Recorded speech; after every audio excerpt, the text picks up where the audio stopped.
Oke, kita lanjutkan ke subtema yang berikutnya. Kita akan ngobrolin tentang lingkungan perusahaan. Ada lingkungan umum, lingkungan khusus, dan perusahaannya sendiri. Perusahaan, lingkungan khusus, dan lingkungan umum. Ya. Lingkungan khusus terdiri dari apa aja? Di sini sudah saya deskripsikan. Ya. Ada penyedia atau pemasok bahan baku. Gitu ya. Kemudian ada pelanggan sebagai poin yang dalam lingkungan khusus juga. Kemudian ada pesaing, ya, kompetitor. Kemudian ada teknologi yang digunakan dalam proses produksi, ya, bukan teknologi secara umum. Ketika kita berbicara teknologi secara umum, ya berarti itu masuknya dalam lingkungan umum. Kemudian ada sosiopolitik, ya, berbagai aspek kehidupan masyarakat dan peraturan pemerintah yang langsung bersinggungan dengan kegiatan produksi kita, kegiatan perusahaan kita, gitu kan, dalam upaya untuk meningkatkan pendapatan atau laba. Ya. Jadi lingkungan khususnya terdiri dari pemasok, penyedia, pemasok, faktor produksi yang dibutuhkan perusahaan, ada pelanggan, pesaing, teknologi, dan sosiopolitik. Ya. Penyedia otomatis ada penyedia bahan baku, ya, bahan penolong dan lain sebagainya yang langsung bersinggungan dengan proses produksi kita, gitu kan. Ini merupakan lingkungan khusus yang harus kita kelola dengan baik agar keberlangsungan perusahaan itu bisa terjaga, gitu ya. Kemudian yang berikutnya pelanggan. Kenapa dia masuk dalam lingkungan khusus? Ya karena kontribusi pelanggan dalam upaya untuk pencapaian laba, pencapaian tujuan dari perusahaan itu sangat tinggi. Ketika kita mampu memproduksi barang, itu akan diuji dengan bagaimana proses pendistribusian dan penyerapan dari pelanggan tersebut. Ya. Jangan sampai misalnya kita mampu untuk memproduksi barang, tapi tidak mampu untuk menjual. Ya. Karena tadi seperti yang sudah saya bilang di part sebelumnya bahwa kita hanya bisa memproduksi sesuatu yang bisa kita produksi tanpa bisa mengidentifikasi kebutuhan yang diinginkan oleh si calon konsumen. Yang betul adalah kita memproduksi barang yang dibutuhkan oleh konsumen. Kemudian yang berikutnya adalah pesaing. Pesaing ini menjadi perhatian khusus buat kita sehingga dia masuk dalam lingkungan khusus karena dari pesaing itu kita mampu mengidentifikasi kira-kira kekuatan dan kelebihan kita sebagai sebuah perusahaan dan sebagai penyedia produk dibandingkan dengan pesaing kita, ya. Karena persaingan itu merupakan salah satu bentuk istilahnya peningkatan kinerja sih. Artinya kalau kita tidak memiliki persaingan, ya otomatis upaya kita sebagai lembaga sosial tadi itu akan sangat minim effort, ya. Dalam artian ya kita fokus saja untuk membuat produk gitu kan. Produknya apakah diserap oleh konsumen atau tidak, yang penting bikin aja dulu. Selama itu memang dibutuhkan, ya yakin aja pasti konsumen akan larinya ke kita gitu kan. Tanpa memperhatikan kualitas dari produk yang kita hasilkan. Nah, kalau pesaing itu ada dan terjaga gitu kan, otomatis ketika kita mau memenangkan persaingan, kita harus mampu membuat konsumen jatuh cinta kepada produk kita, gitu kan. Upayanya seperti apa ya? Dengan cara meningkatkan kualitas produk, pelayanan, gitu kan, jasanya, ada layanan purna jual, ada customer care yang siap melayani keluhan-keluhan dari customer kita, gitu misalnya. Ya, itu salah satu bentuk upaya kita memperhatikan pesaing, apa yang mereka bisa kasih dan apa yang bisa kita berikan lebih, ya. Ketika pesaing memberikan A, maka kita harus memberikan A plus B misalnya, ya. Itu contoh sederhananya gitu.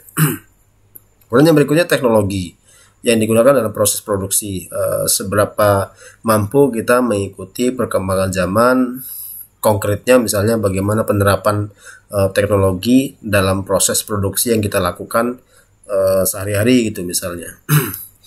Meskipun ini sebetulnya bertentangan dengan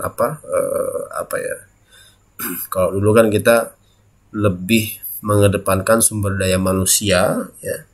Tapi sekarang karena kemajuan teknologi ya otomatis dari sisi biaya juga lebih efisien ya, mau tidak mau kita harus bisa mengikuti itu. Yang pertama agar keberlangsungan perusahaan kita tetap terjaga dengan baik ya, karena kalau kita tidak atau defend terhadap teknologi, perkembangan teknologi, tetap mengedepankan manusia ya untuk melakukan proses produksi ya, otomatis cost-nya ada dua ya. Ada biaya untuk gaji karyawan lebih tinggi misalnya dengan produktivitas yang terbatas ya, karena kemampuan orang yang terbatas. Juga kita harus memberikan space yang lebih besar ya. Bayangkan kalau seandainya perusahaan, kita berbicara perusahaan rokok gitu ya, itu fungsi untuk melinting, membungkus rokoknya itu sudah dikerjakan oleh mesin. Berapa ribu karyawan yang harus dirumahkan oleh si perusahaan tersebut. Itu salah satu contoh ya, contoh sederhana saja misalnya. Mungkin pada proses pengemasan produk dan sebagainya, ketika kita sudah menggunakan teknologi ya, otomatis orang-orang yang tadinya bekerja di bidang-bidang tersebut harus rela untuk mundur karena tenaganya sudah tidak lagi diperlukan, digantikan oleh mesin ya. Itu berkaitan sama teknologi. Nah, teknologi sebenarnya kayak dua mata pisau sih sebenarnya. Kalau kita mengikuti perkembangan teknologi, kita akan bisa mengefisienkan, efektifkan proses gitu kan. Tapi sisi lainnya kita banyak memangkas karyawan-karyawan yang sebetulnya dari awal kita hanya mengandalkan tenaga dan keterampilannya gitu kan. Tapi kalau kita mempertahankan karyawannya, otomatis produktivitas kita akan terganggu ya. Kompetitor sudah menggunakan mesin, semuanya sudah stabil, produksinya semakin tinggi, ya kita hanya bergelut sama kapasitas yang terbatas. Kemudian sosiopolitik, berbagai aspek kehidupan masyarakat dan peraturan pemerintah yang langsung bersinggungan dengan kita gitu kan. Contohnya misalnya ada kebijakan-kebijakan yang berkaitan dengan regulasi penentuan harga eceran tertinggi untuk produk tertentu misalnya gitu kan. Itu kan saya yakin pasti ada campur tangan pemerintah untuk hal tersebut. Kemudian ada kebijakan ekspor, ada impor gitu ya. Kita merupakan perusahaan yang bersinggungan dengan eksportir dan importir ya, otomatis kebijakan tersebut merupakan pengganggu ya, tanda kutip ya, ketika kita merasa dirugikan dengan kebijakan-kebijakan yang berlaku ya. Dan masih banyak hal yang berkaitan dengan sosiopolitik yang langsung bersinggungan dengan kegiatan produksi kita ya, kegiatan perusahaan kita. Itu merupakan lingkungan khusus. Kemudian kita masuk ke lingkungan umum ya. Ada politik secara umum ya, ada hukum yang berlaku di negara tersebut. Kemudian ada sosial, struktur golongan masyarakat yang mempengaruhi perkembangan perusahaan. Ada ekonomi ya, aspek dan unit ekonomi dalam masyarakat mempengaruhi perkembangan perusahaan ya. Ada kultur di situ, latar belakang masyarakat di mana perusahaan tersebut berada yang berhubungan dengan hasil produksi. Kemudian ada pendidikan, tingkat pendidikan secara formal maupun formal mempengaruhi tingkat keahlian khusus ya, ketika kita berbicara tentang proses rekrutmen karyawan dan lain sebagainya.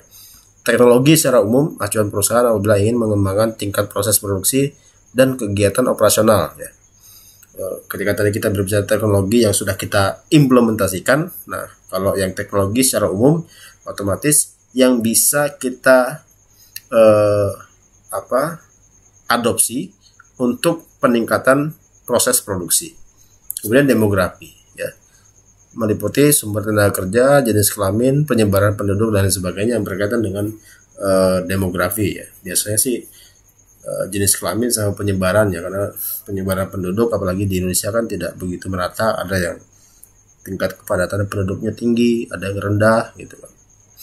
Kemudian sumber-sumber tenaga kerja yang berkualitas, ada image yang mengatakan bahwa di sini kualitas sumber dayanya baik, di sini kualitas sumber dayanya jelek gitu. Saya kira itu.